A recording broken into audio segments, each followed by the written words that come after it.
E aí pessoal, tudo bem? Sejam bem-vindos a mais um vídeo do canal.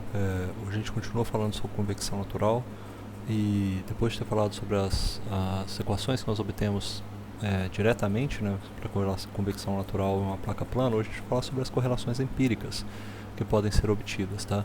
As correlações empíricas de convecção natural em uma placa plana, para uma placa isotérmica, tá? Vou até marcar isso aqui embaixo, para uma placa isotérmica, elas são dessa forma aqui. Vai ter o número de Nusselt, que é definido como a gente sempre define, essa definição normal do número de Nusselt é igual a uma constante C vezes o número de Rayleigh elevado a n. Na verdade isso daqui, tá? Deixa eu até conferir. Esse é o número de Nusselt médio, tá? Que eu deveria colocar aqui, ó. Esse aqui é o número de Nusselt médio. Ele é definido dessa forma aqui. E como que você vai definir essas constantes e esse exponente n? Isso aí depende se o seu escoamento for laminar, você vai usar o n igual a 1 sobre 4 e o c igual a 0,59, está aí a faixa do número de Rayleigh para o qual ele é laminar. E se o escoamento for turbulento, você vai usar n igual a 1 sobre 3 e o c igual a 0,10, está aí a faixa para a qual vale essa equação. Uma outra forma é você utilizar as equações de Churchill e Shu, que elas valem na verdade para todas as faixas de número de Rayleigh, tá? Até tem essa equação aqui de baixo, ela é dita por ser um pouco mais precisa para aplicações nessa faixa aí de Rayleigh menor do que 10 a 9, mas para baixos Rayleighs, na verdade, você vai ver que esse número aqui ao quadrado é exatamente igual a esse, tá? Então, para baixos Rayleighs elas são praticamente iguais, apesar de que essa daí a de baixo dá um valor um pouco mais preciso. Essas equações, então, elas valem para todos os números de Rayleigh, seja ele laminar, turbulento. Você vê que ela praticamente é parecida com aquela lá de cima, né? Você tem uma dependência aqui com o número de Rayleigh, você tem uma constante aqui na frente, aqui você tem agora também algo, isso daqui que está embaixo, seria como se fosse aquela função, né? Aquele G de Prandtl, tá? Algo a mais ali. O número de Rayleigh já tem o número de Prandtl, né? O número de Rayleigh, a gente sabe que ele é igual ao Grashof Rayleigh, ao Grashof, o complemento L mais vezes o número de Prandtl, mas isso daqui tem mais uma componente do número de Prandtl ali explícito, né? Então as duas têm essa componente, então é praticamente como se estivesse calculando uma função de Prandtl. O número de Prandtl na convecção natural não é tão simples igual o caso que a gente via antes, né? Que era simplesmente um Prandtl elevado a 1/3 lá, numa convecção forçada e resolveu tudo. Aqui não, aqui é bem mais complicado essa função de Prandtl, né? Essas condições que a gente está falando aqui, ó, para esta relação aqui, que é uma relação bem geral e bem simples, tá? Só precisa dessas coeficientes que são determinados como laminar ou turbulento. Elas valem para placas isotérmicas, ou seja, a placa tem a mesma temperatura ao longo da placa toda, vai variar, vai ser a quantidade de calor trocado, mas também vale se você estiver trabalhando com placas com fluxo de calor constante, desde que você defina na hora que você calcular o seu número de Rayleigh ou o número de Nusselt também, né? Você vai utilizar aí as suas as suas diferenças de temperatura. Na hora que você calcular o número de Rayleigh, você vai definir o número de Rayleigh a partir desta diferença de temperatura aqui, ó, que está mostrado, um ΔT em L sobre 2. O que é o L sobre 2? Se essa placa aqui tiver um comprimento L, eu vou calcular o ΔT nesse ponto aqui, ó, bem no meio, tá? Bem exatamente aqui, cadê? Como se isso aqui fosse o meio da placa, tá? Calcular ele bem aqui, ó. Ali vai ser o meu ΔL. L sobre 2, tá? E ali eu vou calcular qual que é essa troca de calor. O que é essa troca de calor? É a temperatura que eu tenho exatamente no meio da placa, menos a temperatura do infinito. Ao longo da placa vai variar a temperatura, certo? Mas isso aí é um detalhe. A gente calcula basicamente com relação à temperatura do meio da placa. E é uma excelente aproximação para a maioria dos casos, tá?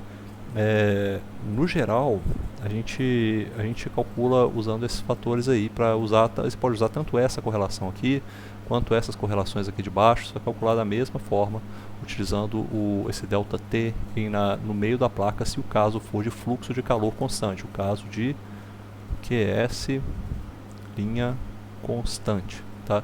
Tem um comentário que é interessante que está no livro, que é sobre essa variação de temperatura ao longo da placa, né? A gente pode dizer o seguinte: você tem o seguinte, né? Se você sabe que Nusselt, ó, deixa eu colocar isso aqui, deixa eu ver se eu consigo colocar aqui em cima. Aqui é o limite, né? Acho que vai caber. Se Nusselt, né? Se o número de Nusselt em x, ó, se o número de Nusselt em x, ele é proporcional, de certa forma, a esse Rayleigh elevado a 1/4, a gente sabe disso, né? Vem lá não só, olha só, 1/4 que está aqui, ó, Você vê que esse 1/4 que está aqui para o escoamento laminar, né, ele lembra aquele lá que a gente viu, né, na última aula, né, que a gente falou do número de Grashof elevado a 1/4, só que agora é o Rayleigh, né, mas está elevado a 1/4 também. Se ele é proporcional a 1/4 ou 1/3 por aí, a gente pode dizer o seguinte, né, que tem essa relação aqui, ó, que o número de Rayleigh é igual a G beta vezes x elevado a 3 sobre o Ni ao quadrado vezes o delta t elevado a 1/4, certo? É mais ou menos isso daí, tem essa relação. E a gente sabe que o Nusselt também, ó, o número de Nusselt, ele é igual, Nusselt x, ele é igual a hx sobre k, certo? A gente tem essas duas definições.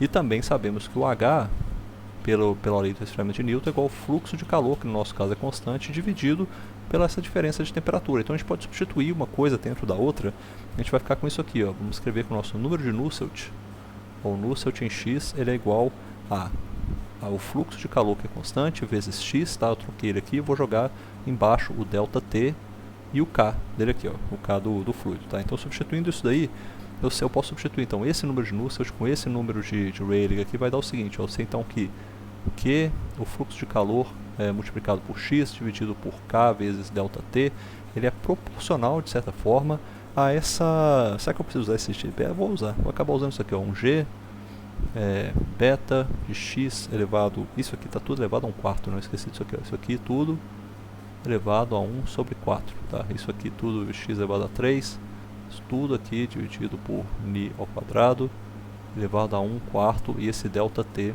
elevado a 1/4. O que eu quero achar aqui no final? Tá? Eu quero achar uma relação entre a posição x na placa e o delta t. Então tudo que não é x aqui eu vou cortar fora, tudo que é delta t também não me interessa, eu estou só olhando uma relação de proporcionalidade, tá vendo isso aqui, ó?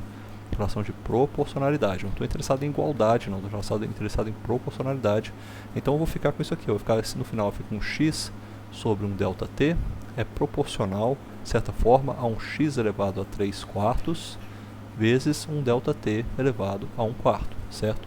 E quando eu simplifico isso daí, eu vou jogar um para lá, o outro para cá, vai ficar como? Vai ficar que o meu x elevado, ó, o meu x passa aqui dividindo, então fica um x elevado a 1 sobre 4, ele é proporcional ao meu delta t elevado a 5 sobre 4, ou seja, a minha posição x, assim, se eu vou olhando várias posições de x, né, você vai decaindo ali com essa relação de que 1 sobre 4 e a temperatura vai decaindo, a diferença de temperatura com 5 sobre 4.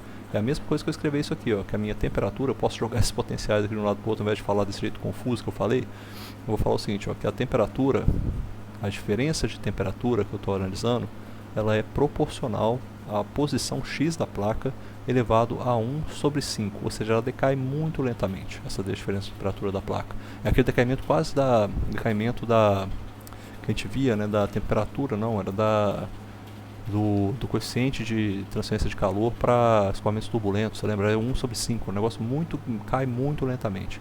Então essa diferença de temperatura, se a gente quiser reescrevê-la aqui, a gente pode escrever da seguinte forma. Posso escrever, acabou que ficou pequeno o espaço, né? Vou diminuir isso tudo aqui, ó. Vou diminuir isso aqui, na verdade, ó. Vou transformar isso aqui em vermelho.